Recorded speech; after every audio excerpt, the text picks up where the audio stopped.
Aumidaka Yapi. Hello, my relatives. Chante washte nape chuzapalo. Chante is my heart. Nape is my hand. Nache chuzapalo as I greet you with a hearty handshake. My mother is Hunkpapa Lakota, and my father is African American from Wilmington, North Carolina. And all of my uncles are here, and my aunts and my cousins are here. And the family that we share with A&T, you are my relatives in my father's way, in his life, and his legacy. And I'm going to read to you the obituary of my father. Last week ago, as it was said, and as the general had just spoken, our fathers would leave early in the morning to take their flights on the weekends, often in their jumpsuits or their flight suits. And so last Thursday, after hearing from my mother the night before, from myself, my sister, and my brother Frank, we told them that we're going to be okay, that you did everything you needed to do, that you can leave us, because we knew our relatives were calling to him because he was watching in the ceiling and he was looking at them because they were looking at him. But he was holding on to hear from Ina May. It's okay, my husband, you can leave now. We're going to be okay. And I would watch my mother say those words to him. It moved a mountain in her heart to do so. Yeah. Because those two, nearly 60 years of marriage, of standing side by side,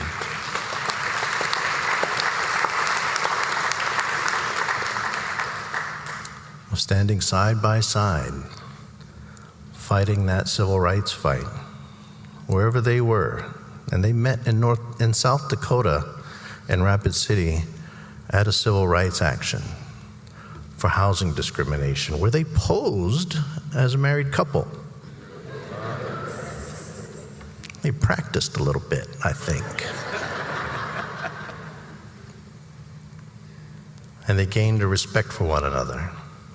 And my father won over my mother's relatives when she was away on a speaking engagement and came back. And here she found out that something was already working in his favor, because the relatives were already convinced that this young captain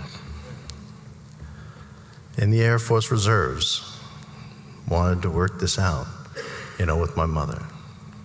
And I came along a few years later. I'm very happy for that, and then my brother Frank.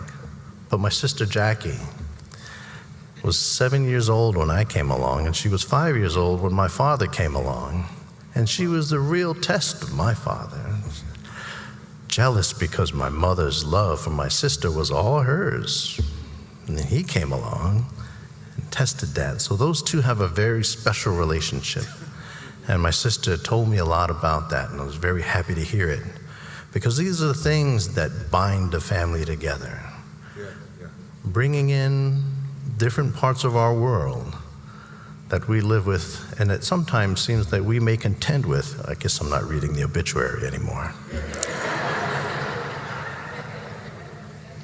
But these are the things that are the challenges of our lives today, or the challenges of our lives yesterday, or the challenges for our grandparents and the parents before them, and centuries ago, when people were forced to, made to, be together to share, or forced to be living on a land and find life, find happiness, find a way to survive, to strive, to make our families continue to the next generation. What I'm hearing on this stage just reminds me that though we pray to Tunkashila, our grandfather God, and we live with Unchi Maka, our grandmother Earth, we are here in the middle. And we are fortunate to be in this world at this time. Although it seems like it's great tumult, it seemed like that 40 years ago to my father. And 40 years before that, to my grandmothers, who raised him to be the way he is, who told him at a young age, you're going to learn, and this is the tools you need to learn. My grandma Pansy, Edna Harris, taught him that at a very young age. She was a teacher at Williston High School. And my brother Frank and I had the fortune to stay with her on the weekends when we were kids. And that same diligence was there for us that was there for my father. But made him into the person that he was to seek the justice that he found and continue to work for. As we all know, you just don't have it, and it's there. It has to continue. Now we're here today, and you wonderful opportunity to learn in the same hallowed land, the same hallowed halls that my father and those learned at, because now we are the tools to seek that justice. We are the tools to make this family, our family, your family, the family yet to come. We must make this heaven on earth. We must not wait until we pass on to find that heaven. We must make this family and this heaven on earth.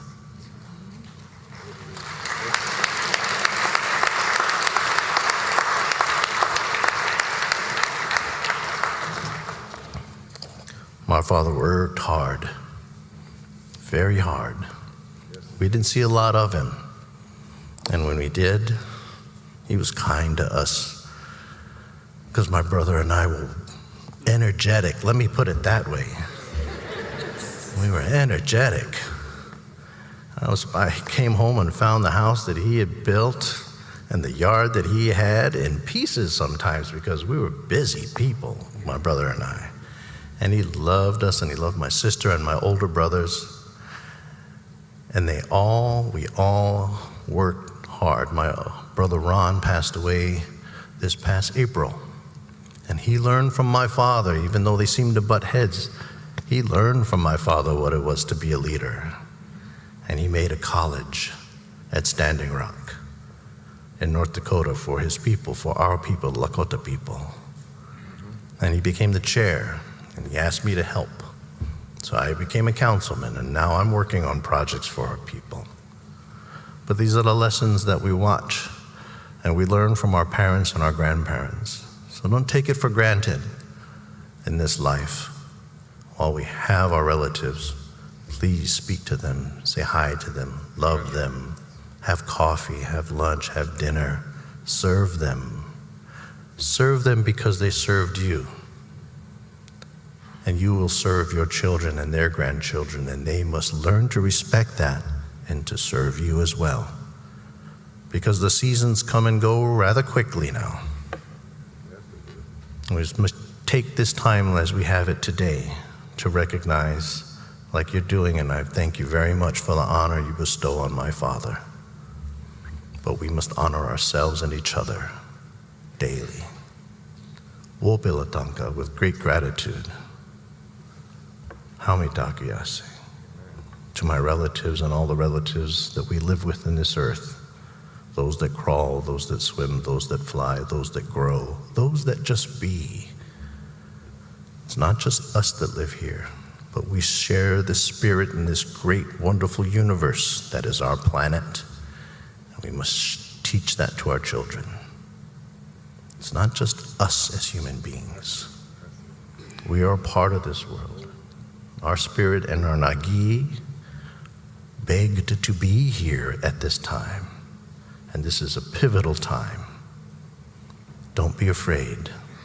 That's right. Lean in, Dad would say, and get to work. Thank you.